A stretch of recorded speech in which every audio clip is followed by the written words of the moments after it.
All right, and welcome back, team, to the Building Lifelong Athletes podcast. Thanks so much for stopping by. I really appreciate it. If we haven't had a chance to meet yet, my name is Rennicke, and I'm a dual board certified physician in family and sports medicine. And the goal of this podcast is to keep you active and healthy for life through actionable evidence-informed education. And so today we're talking all about, we've been told our whole lives, right? Make sure you stretch before you play or you'll get hurt, right? You got to stretch. Oh, I got hurt. I didn't really stretch. That's it. It's just one of those things that is kind of getting passed down, right? From coach to athlete, it just kind of feels logical. We're like, oh, I should probably stretch. But what if that advice and that whole idea isn't really supported by the science and the evidence, right? What if we've been focusing on the wrong thing this whole entire time and not trying to sound conspiratorial, like, oh, like this hidden secret, like you see all the time. But I hear it a lot. As a sports doc, I hear it all the time. So today we're diving into this all about what's going on with injury prevention, right? So we're looking at a lot of the data. Specifically, there's some systematic reviews and meta-analyses I look at, and it's going to tell us hopefully what actually prevents injuries. Spoiler, it's really complicated, but we're going to cut through the noise, hopefully move past to the myths and build a real actionable framework for what truly works to prevent injuries. That's a big thing. So the first section I want to talk about is reevaluating flexibility and stretching, right? So stretching, mobility, flexibility, we'll talk about how they're different terms and they all don't mean the same thing. But first and foremost, let's just tackle a big one. Does static stretching, so just sitting there stretching, does it prevent injuries? The answer, based on a lot of evidence that I saw, is no. It's pretty clear no, that stretching doesn't really do a whole lot. A big meta-analysis in the British Journal of Sports Medicine and looked at all the data from multiple randomized controlled trials that they could find. And they found that the relative risk for stretching was 0.96. So in real people words, what that actually means is that a risk of 1.0 means it does absolutely nothing. And so this number is so close to 1 that it shows a clear lack of any real protective effect. So meaning like, hey, does static stretching do anything?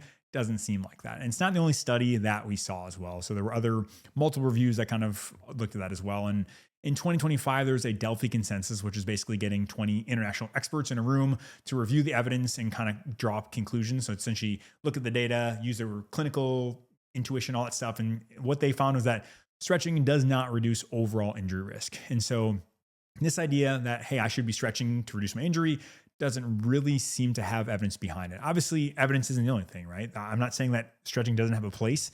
That's one thing I want to hear. People will come at me. Please, like, stick with me here. I'm not saying that, but it doesn't necessarily, if I'm like, hey, how do I prevent injuries? Stretching is not going to be the first thing that I look at. And so this idea, though, is really rooted in tradition and kind of, going to the gym and doing this stuff as opposed to necessarily physiologic reality. But is there nuance? Because there's always nuance, right? I love the nuance, but there definitely is some evidence that shows stretching might, and that's a big might, reduce the risk of specific injuries like muscle strains or pulls potentially. And this is a big but, right? The same expert panel that noted these benefits, they also said it might be canceled out by an increased risk of other injuries like to bones and joints themselves. And so this is kind of a trade-off. So you might be stretching to potentially try to prevent like a hamstring strain or something like that, but you could be inadvertently increasing your risk of a joint sprain or a potential stress fracture or other bone injury. Once again, a lot of confusion here, but this is probably why the overall injury rate doesn't really change, right? You just trade one type of injury for another and there's no real net benefit. And so static stretching, if you're very, very, very concerned about like specifically like muscular injuries into the muscular tendon unit or anything like that, maybe there's a role for this, but I can't say that definitively. And also you might be putting yourself at risk for something else. And so that's kind of there.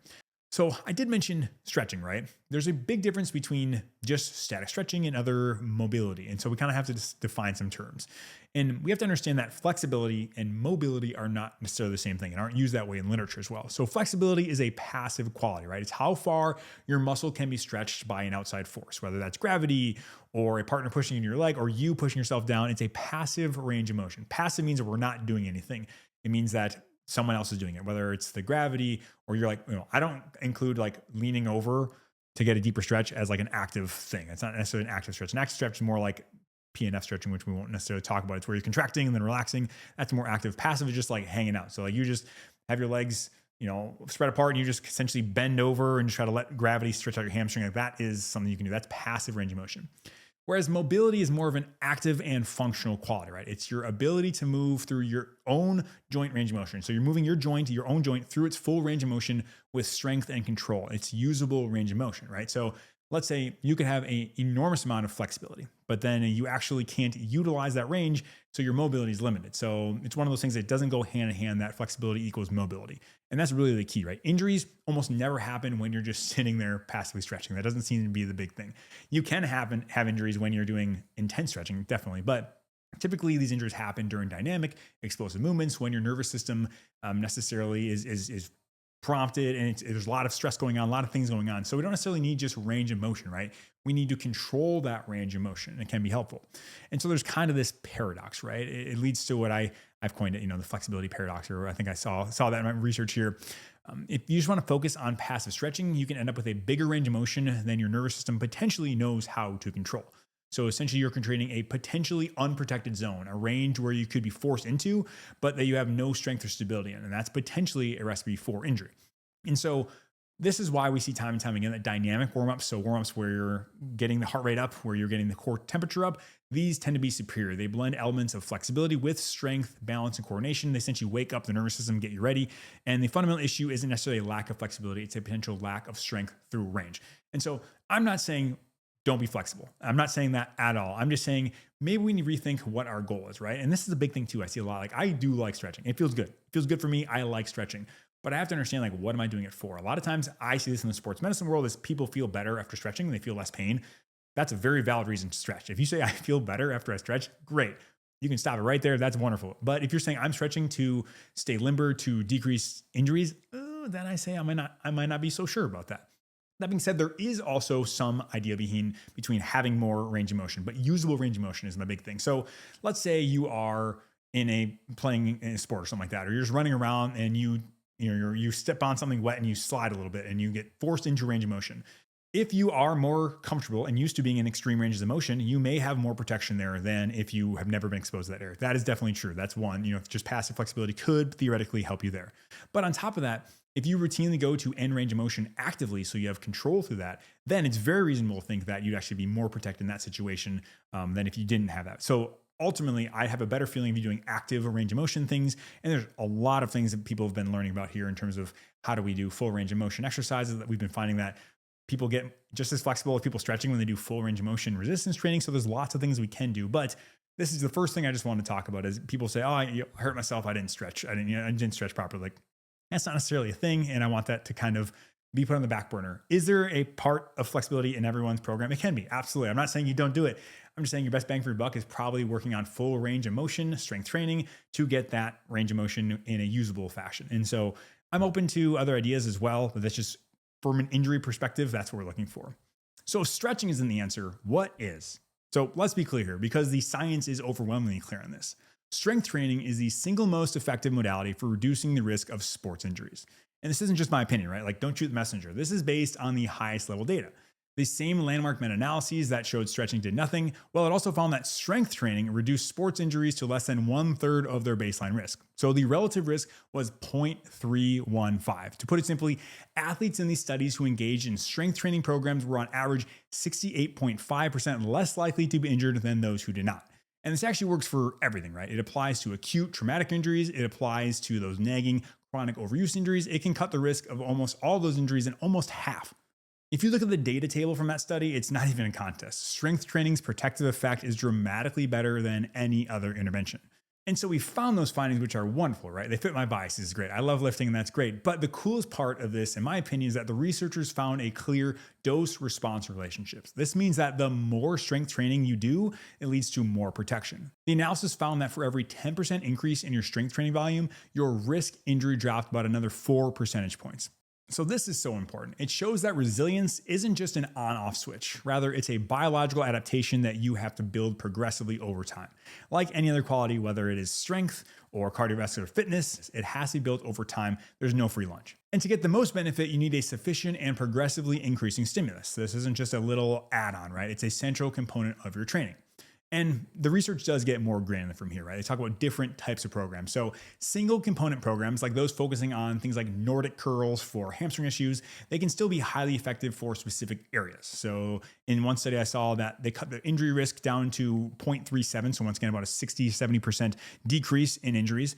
They're also multi-component programs, so which mix strength with balance and plyometrics, which are really good for complex joints, showing big reductions in knee and ankle injuries. And the point is that your program should be tailored to your sport, your needs, and your specific environment. But what if you say, well, Jordan, I'm not actually an athlete? It still applies. Having a wide range of physical adaptations is probably going to help you in the long run. And so you might be asking, okay, how does strength actually build this insurance, right? How does it help me not get injured? And that's the $1,000,000 question, but it doesn't seem to be a mystery.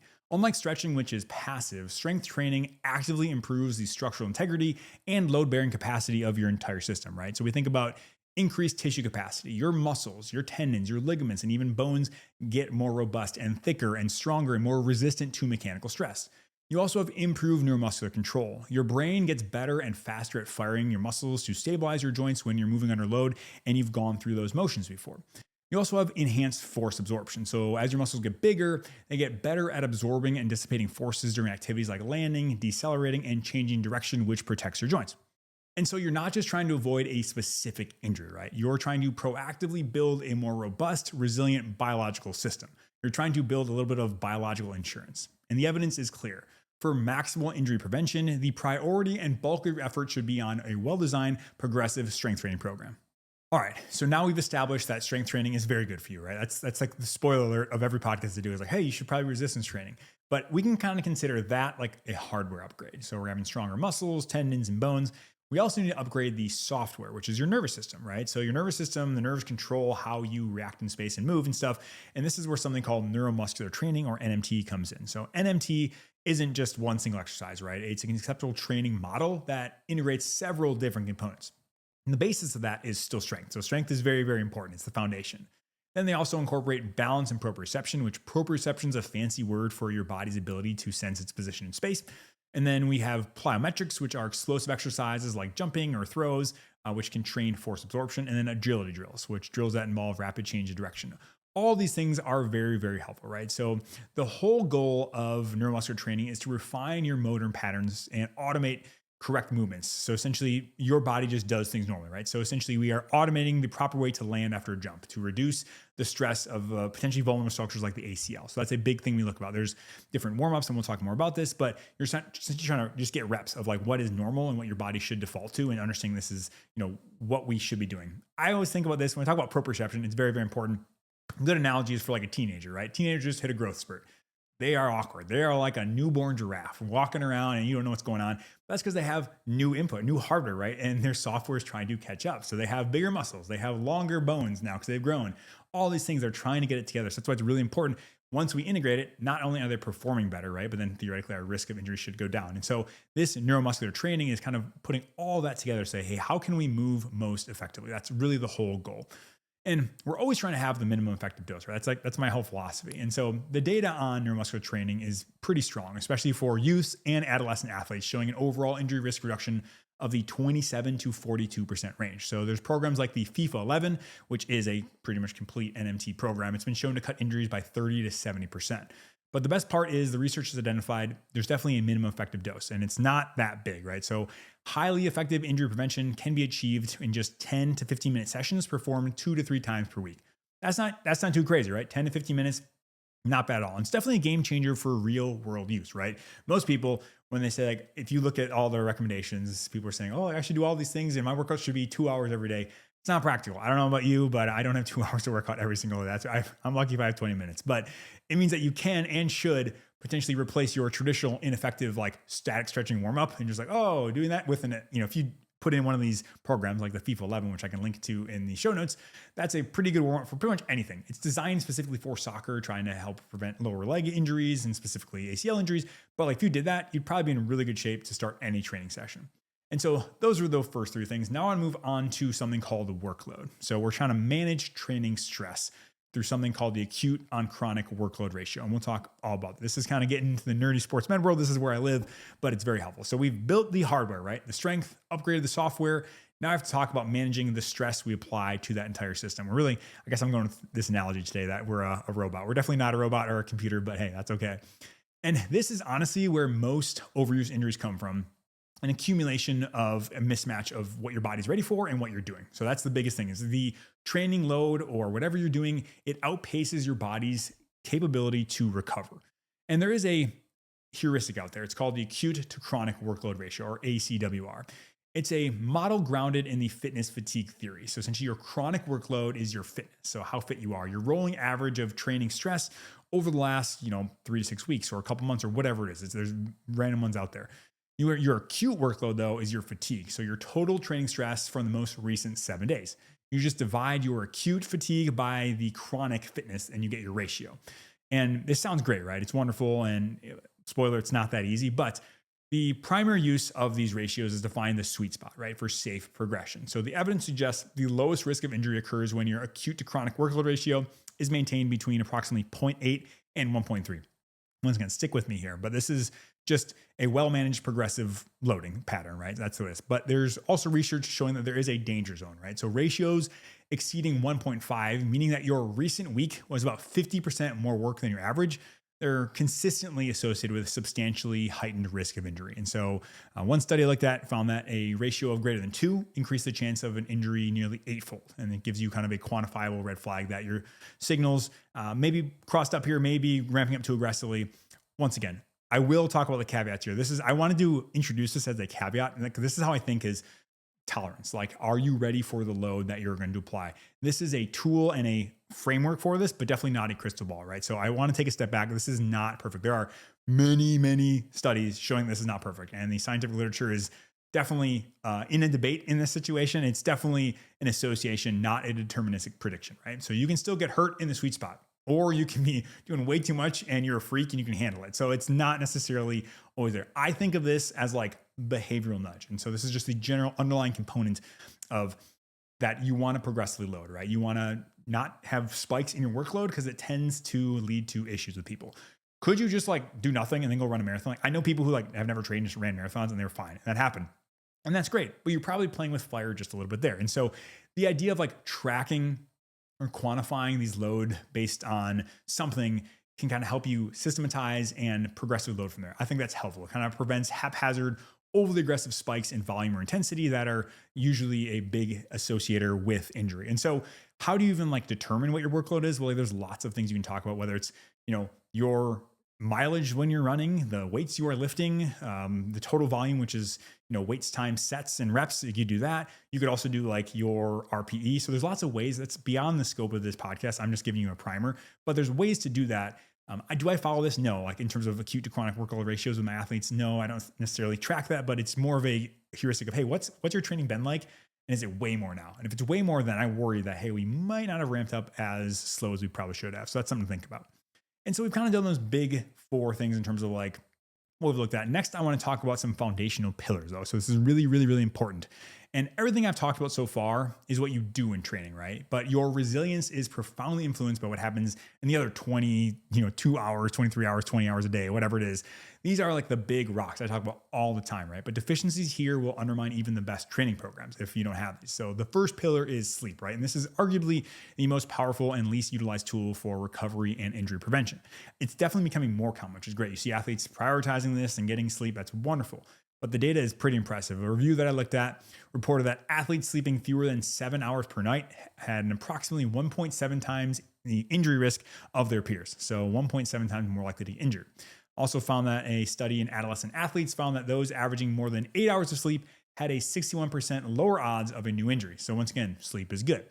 And why is this happening? Well, sleep does everything, right? It's a very, very important for physiologic repair going on. Sleep deprivation disrupts this repair process, right? It elevates catabolic hormones, it blunts anabolic or building hormones, and really just kind of decreases and degrades cognitive function, which means your reaction time's down, your coordination's down, decision making, all those things can lead to an issue. So sleep, very, very important.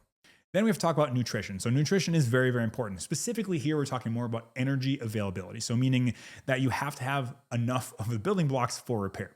And the cornerstone, like I mentioned, energy availability. This is the energy remaining for physiologic functions after subtracting the energy of exercise, right? So if you are exercising like crazy and not eating enough, then we just don't have enough around to kind of adapt from that exercise, and you're gonna have to kind of dip into the reserves of your body. That's it. So when you have low energy availability, this is just not eating enough to support your training and your life. It's a major risk factor for injury. We've specifically talked about energy availability a lot of times in endurance athletes. We see that a lot. It's associated with a female athlete triad or relative energy deficiency in sport, all these things that can lead to injuries and chronic overtraining. But I did see one study in female distance runners that injured runners had significantly lower daily energy intake than the uninjured ones. And that can happen a lot. On top of that, it's important to fuel ourselves if we are injured, right? Protein does play a role during injury and recovery. Immobilization can cause anabolic resistance. So an increased protein intake may be helpful to prevent muscle loss if we have immobilization. So there's lots of reasons why nutrition is very, very important. That's no surprise there. Next is stress or psychological stress. And the mind-body connection is real and well established in the literature. High levels of psychological stress from life, work, or school can directly increase your risk of potential injury. And the model of stress and athletic injury posits that high stress has two consequences. One is physiologic, right? So increased muscle tension, altered coordination, and then two, cognitive. Attentional narrowing or tunnel vision and increased distractibility. And so these changes could directly impair performance and increase the likelihood of a physical error that leads to injury, right? So it's not just like, oh, I'm stressed. It necessarily makes my body more susceptible to injury. It might have some factor in that, but it's like the combination of that and I'm not paying as attention or I'm not on my game that can lead to injuries. And so that's kind of how we think about that. There's research that I've kind of confirmed that athletes, when they have high stress or a history of high stressors, they're more likely to have injuries, and that actually are a pretty good predictor of injury to come if they've had a history of stressors or whatnot. So they also do things like during exam times. I've seen research on people during final exams are more likely to get injured. That's probably because they're not sleeping well. There's lots of stress, so lots of stuff go on. And so it's very, very important. But I sound like a broken record. I know that, but like it's very, very important. I prioritize these things because like those are the most important things you can do. And so a training stimulus is very, very important, right? So we're going to have to kind of take in a big picture here.